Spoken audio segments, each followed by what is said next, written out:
noches, les saluda Carlos Fernando Chamorro. Bienvenidos a una nueva edición de su programa Esta Noche. Como todos los lunes, dedicamos hoy este programa a hacer un análisis crítico y autocrítico de la labor que realizan los medios de comunicación.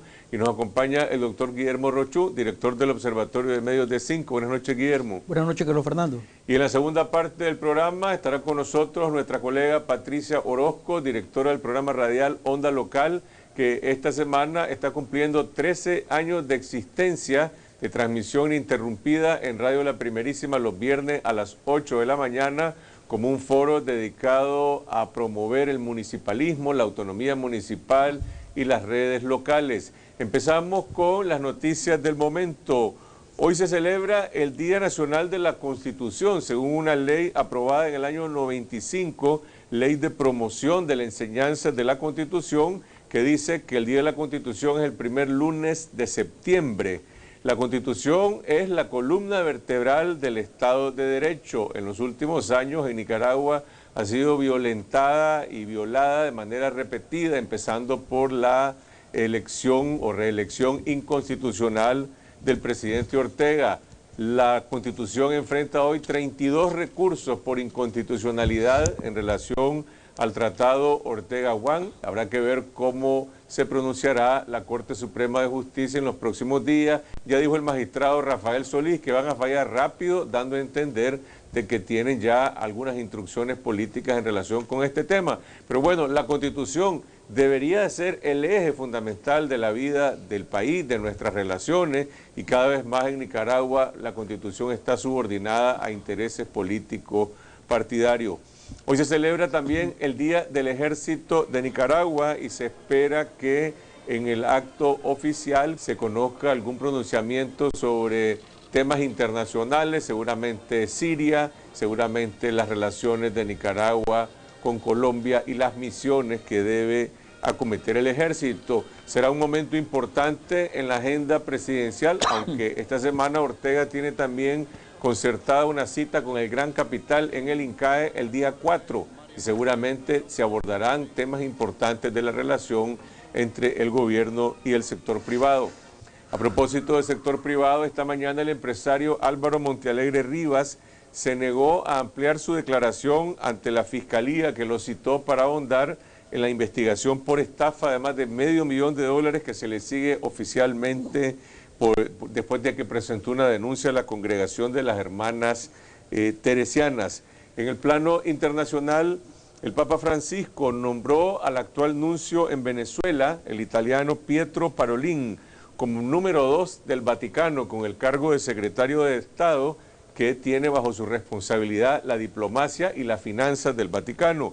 El saliente cardenal Tarcisio Bertone, que estaba en ese cargo, salpicado por las filtraciones de los Batilix, dijo que había sido víctima de una red de cuervos y víboras, pero que esto no debió oscurecer lo que consideró un balance positivo. Veamos la noticia en la televisión española. El hasta ahora todopoderoso Tarcisio Bertone se prepara para dejar el cargo de secretario de Estado del Vaticano.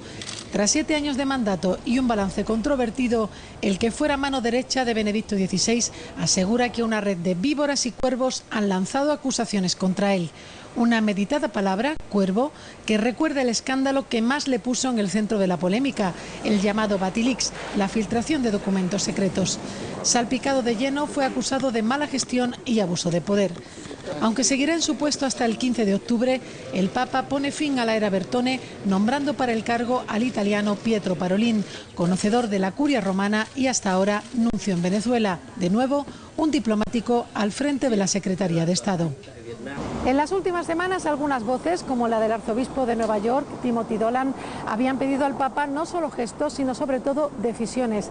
El del secretario de Estado es el primer cambio relevante, pero habrá más. En octubre el Papa se reunirá con los cardenales que preparan la reforma de la curia y está pendiente también la del Banco Vaticano.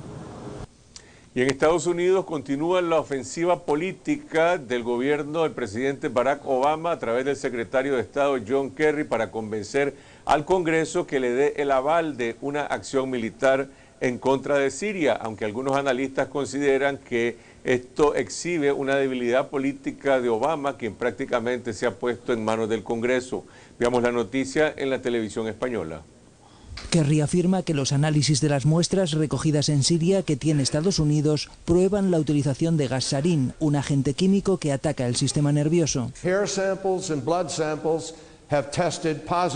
Las muestras de pelo y sangre han dado positivo, dice Kerry, que atribuye la autoría del ataque al régimen de Al-Assad. La Casa Blanca, que ha distribuido fotos de Obama reunido con sus asesores de seguridad, centra su atención en los congresistas.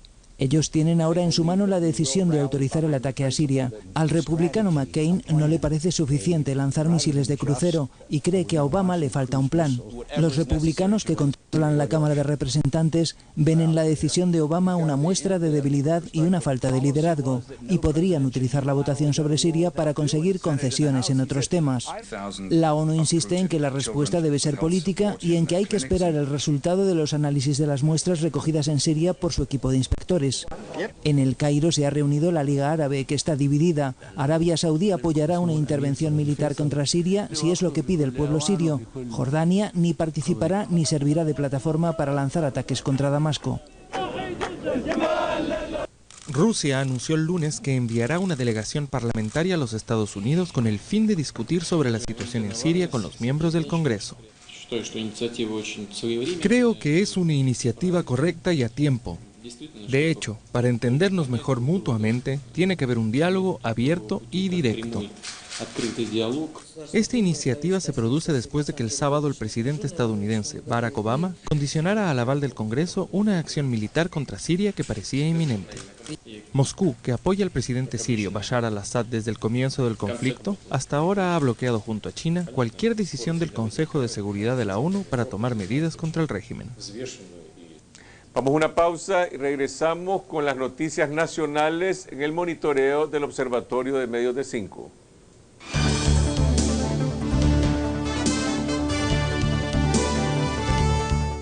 La Diabla, convertimos el más delicioso sabor de la carne asada nicaragüense agregándole productos de primera calidad.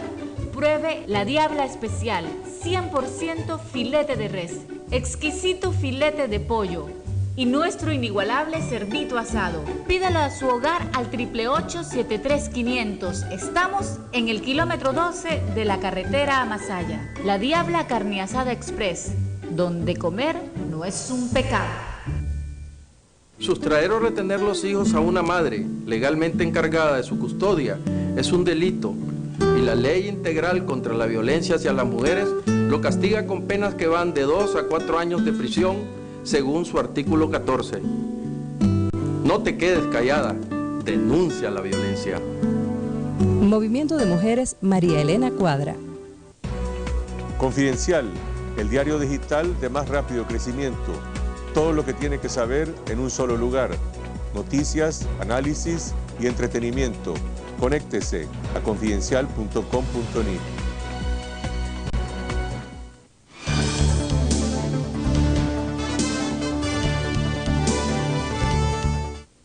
Y ahora vamos al monitoreo de las noticias del Observatorio de Medios de 5 que nos presenta Danae Vilches. 4 aspectos sobresalieron en la agenda mediática. La solicitud de la Corte Suprema de Justicia a la Asamblea Nacional para reformar el artículo 46 de la Ley 779, con el objetivo de establecer la mediación en delitos menos graves. Sectores feministas expresaron su inconformidad, señalando que la mediación en ocasiones anteriores no ha funcionado. Las demandas contra Álvaro Montealegre Rivas y Roberto Bendaña por parte de las monjas teresianas y la familia López Noguera, así como la cancelación del arrendamiento del local en el edificio de Invercasa, estuvo en los medios durante la semana. El probable ataque a Siria de parte de Estados Unidos, ahora pendiente de una decisión del Congreso, sigue siendo una de las noticias más relevantes en el campo internacional. El uso de las tarjetas TUC todavía no se normaliza.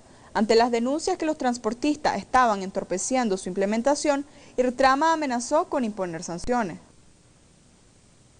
Y ahora vamos al análisis de las noticias con el doctor Guillermo Rochú, director del Observatorio de Medios de 5. Buenas noches, Guillermo. Buenas noches, Carlos Fernando. En este registro del monitoreo del Observatorio de Medios se habla, lógicamente, del tema internacional de Siria, de los temas políticos relacionados con la Corte y la mediación, la propuesta de mediación en la Ley 779, y el tema del escándalo en torno a la estafa contra las monjas teresianas y también de la falta de utilización de las tarjetas electrónicas para el transporte colectivo. Lo sorprendente es que pese a los reveses que se han dado desde que debió implementarse el proceso de utilización de las tarjetas, vos te encontrás todavía que hubo apertura de nuevos locales para la entrega de la tarjeta habilitante para las recargas, y este fin de semana todavía había grandes filas, y la contradicción para mí es que no las están usando.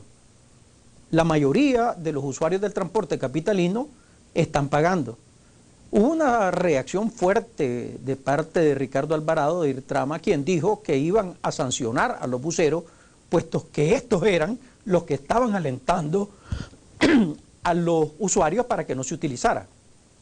Lo cierto es que se cometieron varios errores. El primero fue, y tal vez el más drástico, no se sometió a ningún proceso de licitación. Hubo reclamos en su momento en los medios de comunicación porque no se realizó este procedimiento. En segundo lugar, el proceso de validación se debió haber hecho en horas de la noche para ver si funcionaba o no funcionaban los buses como una prueba experimental. Y en tercer lugar, la prórroga indefinida lo que manifestó más bien es que no hay ahorita una situación para que las tarjetas entren a funcionar. Y lo grave son las declaraciones que han venido dando en los medios de comunicación. Porque primero dijeron, cuando en la mañana se provocó ya el primer día de su utilización, un frenazo, que en horas del mediodía eso iba a estar superado. Luego en una entrevista de prensa el siguiente día que se tuviera confianzas y que en una semana iba a estar. Cuando los reclamos masivos vinieron, yo creo que, Carlos, intervinieron gente del gobierno, porque hubo un desdoblamiento en el discurso de Alvarado, que primero estaba animado con las tarjetas y al día siguiente aparece diciendo en los medios de comunicación que se postergaban indefinidamente. Se postergan, no hay posibilidades, no se aflijan, pero sigue la venta de las tarjetas. Entonces, en esta situación yo creo que sería importante no solo que el INDEC y quienes ya introdujeron en la Fiscalía incluso recursos contra M-Peso, que se reunieran y se manifestaran. Fundamentalmente creo que debe hacerlo el Ministerio de Transporte, no el Interma únicamente. Es importante rescatar lo que señalaste en cuanto a cuál es el origen del problema. El origen del problema es cuando, en este caso, un ente regulador en nombre de la Alcaldía de Managua, del gobierno, otorga una concesión que no fue sometida a ningún escrutinio, no hubo competencia, no hubo una verdadera licitación y fue señalada de dedo. Pero es que esto que está pasando con M-Peso puede repetirse en el caso de Albimer, que es la empresa esta que le dio esta concesión la aduana y la ratificó la Asamblea Nacional para los escáneres, y también está pasando algo parecido con Shingwei. Puede decir Telcor que sí hubo una licitación, pero fue una licitación de mentira, fue hecha con nombre y apellido para Shingwei, y Shingwei no ha puesto ni una línea telefónica, y volvemos a lo mismo en el caso de más grande todavía del daño que puede infringir en el país, el del canal interoceánico, que el señor Wang Jing y su empresa fue seleccionada de dedo. Es decir, pareciera que esto es una norma ya en la forma en cómo se hacen negocios en Nicaragua. Aparte de lo que vos estás señalando, yo quisiera concluir lo de M-Peso para que veamos lo del canal o de Shingwei con las telecomunicaciones, después de ese reportaje extenso que presentó la prensa, que es una síntesis del trabajo realizado por la agencia francesa de prensa. No, la AP. La Associated Press. Entonces, fíjate, se da esta situación. Yo espero que al menos, no la demanda, porque la ciudadanía, por primera vez, Carlos, me resultó gratificante que alguien recurriera a las instancias reclamando sus derechos. Eso no ha ocurrido en relación a la ley de acceso a la información. Yo espero que los periodistas sigan utilizando ese instrumento, pero que lo usen como lo usó la ciudadanía en este caso, ante la negativa del gobierno de completar el tendido, porque eso no los inhibe de poder llegar hasta las instancias de la Corte Suprema de Justicia. Y en el caso de Shingwei y en el caso de los escáneres, vos ya ves que hay la reiteración de un mecanismo que es la utilización de ciertas vías al margen de Hebra hoy, al margen de las leyes, donde en la pirámide está la Constitución Política de Nicaragua. Y en relación al chino, pero no solamente contradice principios constitucionales del Estado de Derecho, sino también los propios valores que proclama la clase empresarial, a propósito de que en estos días se hará el Día del Empresario, mañana se conmemoran 50 años del INDE, se reelegirá José Adán Aguirre como presidente del COSEP. Es decir, eso es empresa privada, esas empresas que buscan el abrigo del Estado para que les den esas concesiones, eso se llama mercantilismo, es decir, o competencia desleal o extensión del Estado para realizar negocios, pero eso no es empresa privada competitiva. Si vos decís que hay una constante de parte del gobierno en su conducta entregando sin licitaciones, vos te encontrás también que hay una constante empresarial. Únicamente reclama cuando sienten que le machucan, cuando no se quedan callados. Y ahí yo creo que sería importante que se aborde el tema de la transparencia, porque en todas estas negociaciones lo que ha habido es una gran opacidad. Y lo que estás esperando vos es que, en este caso, los empresarios se manifiesten y no hagan esos arreglos bajo, porque al final terminan perdiendo credibilidad y darán siempre crítica. Ahora, y a esa lista habría que agregar la forma en cómo se realizó la venta de energía, las acciones de gas natural Disnorte y Disur, que pasaron a manos de una compañía que se llama TSK, de la cual ya nadie habla, pero que todo el mundo sabe que ella está en los económicos de Albaniza. Ahí nos encontramos en una situación que ojalá sea la reflexión que se planteen los del INDE y los que se planteen ahora en la toma de posesión de este sexto mandato de Aguirre. Hay que ver qué le va a plantear el sector privado al comandante Ortega en esa reunión que van a tener el día miércoles. Va a ser importante lo que pueda salir. Pero Carlos, ¿por qué esa doble conducta? ¿Por qué no hacer y manifestarse de cara al país y generalmente recurrir a ciertos delegados de gobierno, enlaces que tienen para solventar cosas que de la manera más transparente y de acuerdo a la vigencia de las normas que rigen un Estado de Derecho deberían de hacerse de ahí? Pero yo no veo nada de malo de que el sector privado se reúna con el comandante Ortega. Eso es positivo. Y que presenten la agenda del sector empresarial y que la discutan. Otra cosa es que de ahí se sustituya a la Asamblea Nacional y otra cosa es otro tema. No, ese es el tema que estoy tocando yo. Yo estoy aludiendo otros aspectos. Yo viste vos cómo pidieron un asiento en la Asamblea Nacional. Entonces, en este momento... un asiento también en la comisión del canal, que no se sabe ni siquiera para qué sirve la comisión del canal, pero tampoco se lo otorgaron. Pero ir más allá, se le pidió información al delegado del COSEP, el IMSS, y dijo que correspondía dar esa información, que la información la fueran a pedir al IMSS, y que entonces, en función de quién están, te digo yo, ves, esas son cuando vos pareces cuando te digo que son posiciones mezquinas. En relación al canal, ya viste, en los recursos, el recurso de ellos fue un recurso parcial y únicamente que en verdad son sensibles. Pero yo creo que todo es sensible para este país y también van a afectar los intereses del sector empresarial. De tal manera que yo pido otra conducta, otro comportamiento. Ojalá en la inauguración de esta sexta etapa signifique una manera distinta, te estoy diciendo, de las relaciones del sector empresarial con el presidente de la República. Ahora, en relación al canal, ese trabajo de investigación que hizo la Associated Press en distintos países, lo que nos dejan, al menos a mí me dejaron un poco desconcertado, un poco descolocado, porque pareciera que fuese cierto como tituló la prensa, ¿no? El tigre de papel, recordándome la expresión que tenía Mao Zedong para referirse al imperialismo norteamericano, el tigre de papel. No hay inversiones en una gran cantidad de países que se ha dicho.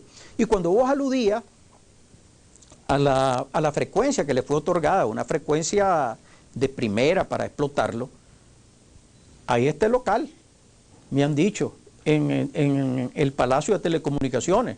En el edificio Libertad, así se bautizó ese edificio, se supone que ahí es la sede de Xinhui. Pero ahora, vos ves que Telcor, cuando hay pequeños operarios aquí en Nicaragua que le dieron una frecuencia para una radio, para un canal de televisión, viera cómo son de rigurosos con ellos. Le pondrán al fin límite a la inversión china, porque a todos nos alegró, incluso hoy recuerdo que me rectificaste aquí cuando te dije yo, van a ser 2.000 millones de dólares, porque yo estaba alegre. Vos me dijiste, no hemos visto nada, y en realidad te doy finalmente la razón. El otro tema que que llamó la atención de la opinión pública nacional es en el caso que se ha visto envuelto Álvaro Montealegre Riva y Fran Bendaña, Roberto Bendaña, con un ligero cambio. Bendaña, no sé quién lo está asesorando, pero ha sido muy hábil. Cada vez que sale de la fiscalía, cada vez que va a los juzgados, busca los medios de comunicación, les da información, los nutre y sigue manteniendo su posición de que él no tiene que ver absolutamente nada. Ahora, yo creo que la situación esta ha alimentado a los medios de comunicación y yo creo que ha generado cierta beneplácito con lo que está haciendo, porque pocas veces dicen, y al menos esos fueron los comentarios de mis estudiantes en la universidad, los medios de comunicación enderezan sus baterías con gente, me dijeron, de este calibre. Es decir, con gente que tiene supuestamente grandes inversiones y al final vos ves que son, que se encuentran en una situación sumamente delicada. Y el otro tema es el de la mediación. Como esto se ha estado abordando en distintos medios de comunicación, etcétera, lo más importante fue la información que dio a conocer durante el fin de semana las católicas con el derecho a decidir. En el mismo instante en que se está dando una apertura, porque esa reforma al artículo 46 va a darse. A mí me alegra la posición de Carlos Emilio, me alegra la posición de Marina González, Marta Marina de Estelí, diciendo que no están de acuerdo, pero que finalmente ellos van a decir lo que la bancada diga. De tal manera que eso se va a dar porque otros voceros del gobierno dijeron que era necesaria ella. También ese desmentido, Carlos, de que iba a haber mediación. Leí unas declaraciones de Azalea Solís este fin de semana y ¿qué es lo nuevo que están diciendo? Sí, para que haya mediación tiene que haber acuerdo en las dos partes, porque ese fue el atol con el dedo que quisieron darnos. Pero lo que te quiero decir es 60 mujeres asesinadas en lo que va del año.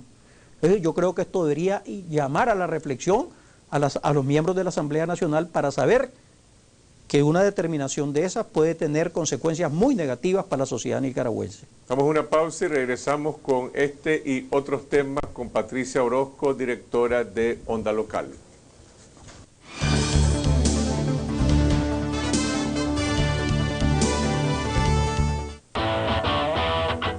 Al fin, un programa informativo donde los chavalos son los protagonistas.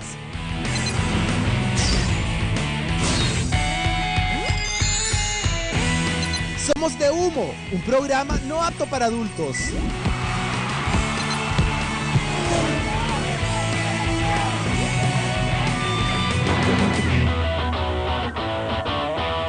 Todos los domingos a las 6 de la tarde por Canal 12.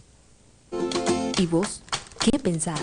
En algunas ocasiones creo que es lo mejor. Tal vez cuando sea una violación de una niña de 12 años. Por una malformación congénita en su bebé, yo creo que es mejor. ¿Cómo va a morirse la mujer y dejar a su otro hijo? Nace el niño y muere la madre. La ley no mira. ¿Y mis hijos? Si la vida de la madre está en riesgo. Obligarle que ella pueda parir, no se puede. Debería de ser legal. No es lo mismo que me lo cuenten a que lo viva. Aborto terapéutico. ¿Y vos qué pensás?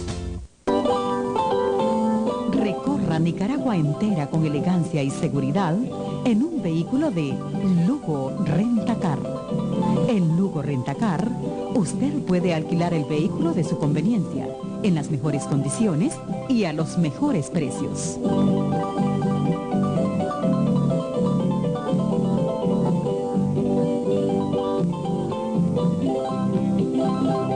Hasta donde usted quiera llegar, Lugo Rentacar.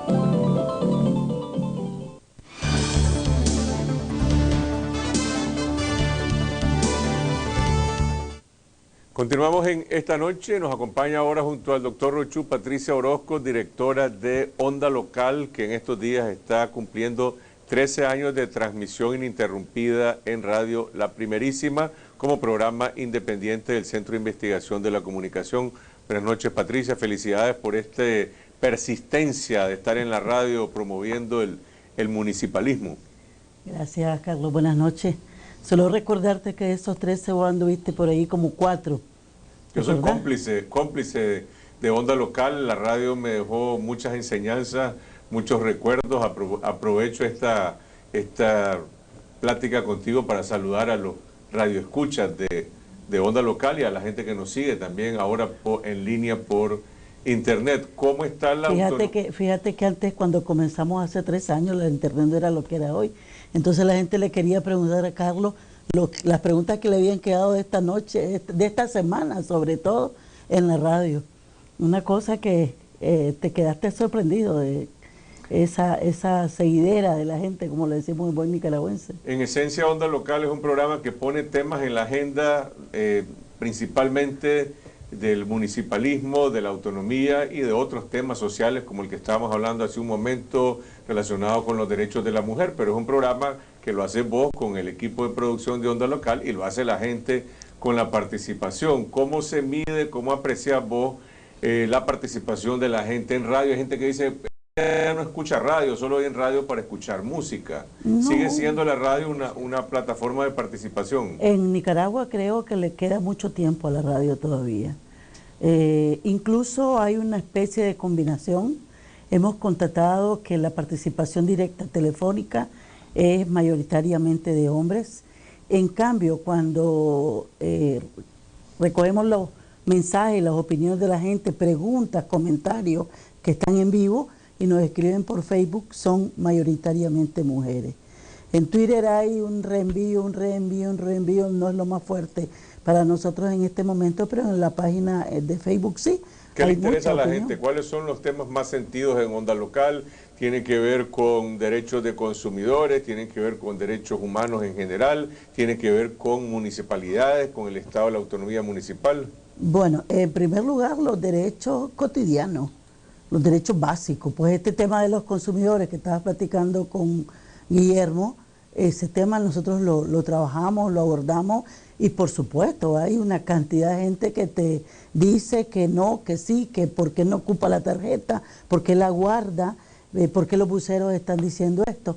Ahí hay una necesidad, igual cuando abordas el tema de la energía, cuando hay alza en las tarifas o los cambios de propiedades que se han dado en el país y el problema del agua. Son problemas muy sentidos. Obviamente, el tema de la participación local sí es un tema que invita muchas veces, aunque también ahí se manifiesta, creo yo, un sentido de ¿para qué me sirve? Cuando la gente siente que no le sirve para nada, termina diciendo yo solo trabajo, yo vivo de mi trabajo. A propósito, si vos ves, ya cuando ustedes tenían varios años de estar en el aire, en el primer año de gobierno hubo prácticamente, quedó sin ninguna efectividad la ley de participación ciudadana, hubo reclamo de todas las organizaciones que estaban involucradas. ¿Cómo afectó a tu programa el hecho de que la participación ciudadana haya disminuido en algunas localidades? Estaba hablando de la participación desde las alcaldías, que fue lo que fue prácticamente desmontada. ¿Eso no afectó para nada a la gente que tiene vínculos con tu programa? La gente sigue preguntando muchas cosas, es decir, y la participación tiene que ver con el tema que le ofreces, pero tiene que ver también con la persona que vos invitás. Nos ha sorprendido, por ejemplo, María Hamlin de CISA, la tuvimos hace poco, y entonces un montón de gente ¿se acuerda cuando trabajamos? Yo la conocí en tal parte, me dijo tal. Entonces hay una mezcla de intereses. El tema es uno que concita, el tema de las autoridades concita también, pero también mucha gente atrae, hay que la conocen muchísimo, atrae, y la gente le pregunta y la gente le recuerda. Un tema, educación, que vos jurarías que no, pero hay muchísimo interés en abordar no solo la educación preescolar, la educación técnica, que hemos visto que es como la parte más empobrecida del sistema educativo, al que se le asignan mucho menos recursos, y la gente está interesada en eso. Una pregunta, la radio vamos, la radio refleja ese tendido, a uno le parece cuando está en una cabina de radio invisible, ¿no? Uno cree que la gente no está conectada y de repente empiezan a hablar, empiezan a llamar y es una dinámica, es decir, muy fuerte, muy viva. Y por el otro lado está esa otra dinámica de eso que se llaman las redes sociales. Vos estabas haciendo referencia a la comunicación de ese programa radial a través de Facebook, a través de Twitter, a través de correo electrónico. ¿Se conjugan ambas? ¿Van una por un lado, la otra por el otro? Es decir, no, ¿hay una que es más fuerte que la otra? Yo creo que se conjugan lo que está al aire, lo que vos anunciás en las redes sociales y le decís, y la gente a veces te pregunta quiénes van a ser las personas que van a estar, o cuando pones asterisco sobre el tema que se va a discutir, igual hay muchos comentarios, hay preguntas para la gente que es panelista, hay preguntas que la gente se hace y que nosotros le decimos, no se preocupe, mañana le vamos a preguntar a las personas invitadas. Eso es a través de las redes que te lo formulan. A través de las redes, efectivamente. Es como te decía, fuerte en Facebook, en Twitter la experiencia es menor, y bueno, y la telefónica, pues, que es la tradicional de la radio. Onda Local tiene otra característica, no sé si única o casi única en la radio nacional, y es que es un programa que produce reportajes en radio, es decir, tiene unos valores de producción que ya representan una tradición de 13 años de estar produciendo reportajes, de estar viajando con la gente por todo el país y contando historias en radio.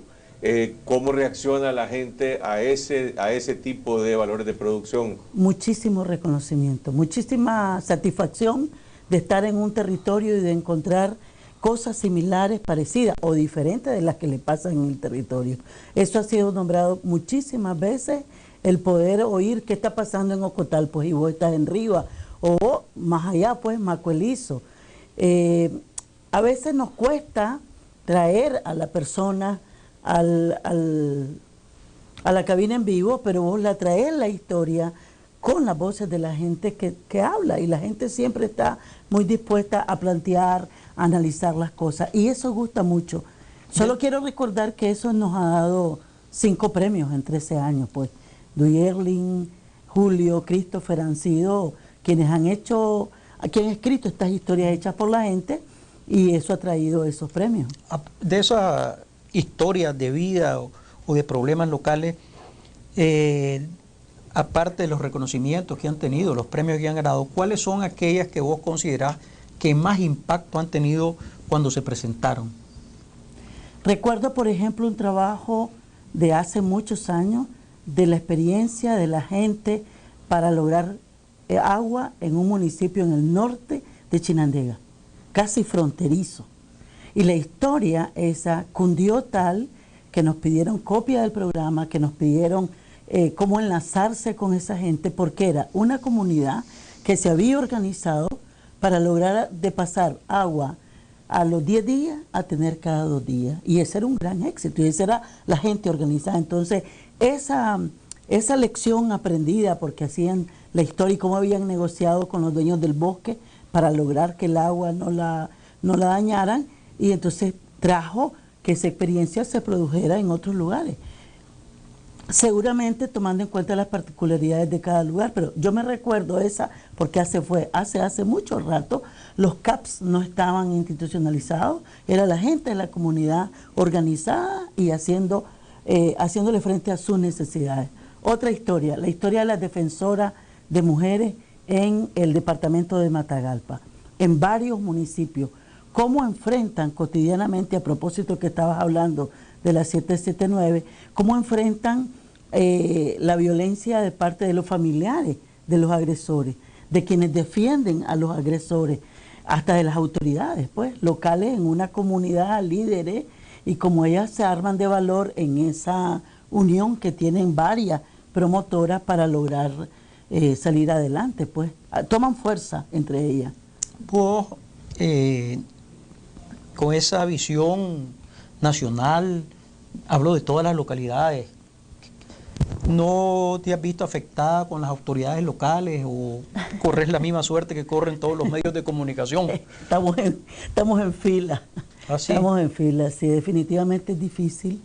Es difícil porque la autoridad local la gente la identifica como la autoridad cercana, donde esperan ir y resolver un problema y a veces no se logra. Pues. Hay autoridades que te dicen no.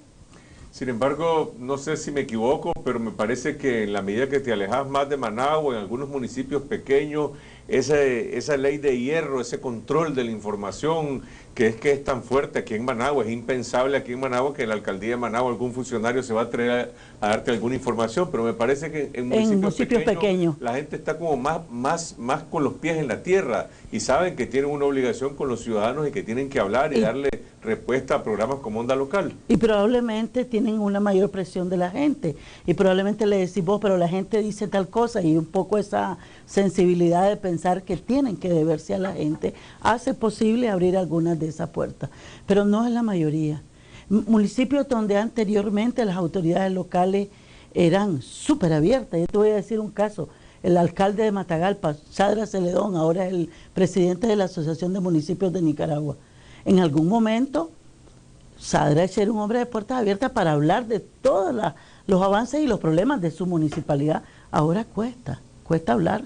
No te digo lo mismo con el caso de César Vázquez, el alcalde de Tipitapa, que todavía conserva una actitud distinta. Una anécdota que creo que puede ayudar a rescatar un poco la filosofía de este programa. Patricia recordará a inicios del año 2000, hace 13 años, cuando discutíamos cómo lanzar al aire este programa, que la propuesta inicial era que el nombre del programa sería Ciudadanos, porque tenía esa vocación de promover ciudadanía.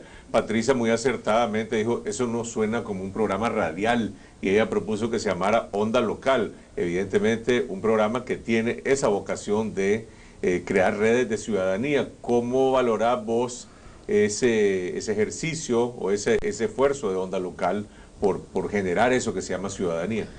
Yo creo que hay reconocimiento en determinados grupos de gente joven, en grupos de mujeres y en lo que vos señalabas como grupos municipalistas, gente que está siempre alrededor del municipio, que está viendo al municipio en sus problemas, en sus dificultades, más allá de cualquier posición político-partidaria.